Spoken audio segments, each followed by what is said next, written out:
No a ešte k tej bitke, boli tam nejaké kopance, boli tam nejaké peste, nejaké vzdušné zápasy. Takže, jak by som to hodnotil? Kto má navrch a kto nemá? No, každopádne.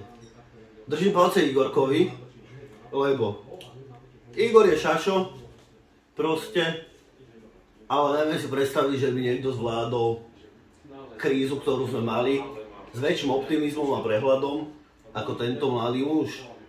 Na druhej strane Kaliňák, drogovo závislý, dal postraňovať nejakých ľudí, vieme, že má prsty s Bačom Ficom, Robertom, môjim kamošom. Takže, podľa mňa ten Igor v zápase vyhral 1-1, keby tam nemal Robko nejakých svojich bodyguardov, hej, každopádne ich môžeme vyzvať do Clash of Stars, aby si zmerali svoje sily. Ja si na tento zápas podám, tak ako vy ostatní. A podľa všetkého, samozrejme vyhra. Videli ste tú kopačku? Čenci, neťahaj ma! Chod do prdele, či hovorí. Jakú mu dal?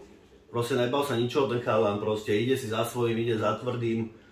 Ne jak Robo, za tvrdými drogami a pičoviny. Proste on si je za svojím, ľudia sú jeho priorita. Rozdáva peniaze, kade chodí, stejne jak ja.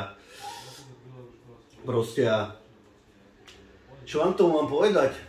Došiel tam na aute, zaparkoval, nevystúpil, bál sa. Samozrejme, to by sa nebal, keby tam mal okolo Robko toľko ľudí, toľko bodyguardov, toľko zbraní strelných. Ja neviem, mne sa z toho zastavuje rozum proste. Mnohí sú chorí ľudia, tí by som vyliezol z auta proste. Nevím čo, asi by som sa pobil možno. Možno by som sa nepobil, možno by som sa dostal. Ja neviem, každopádne ide o to, že sme sa tu zišli pre jednu vec a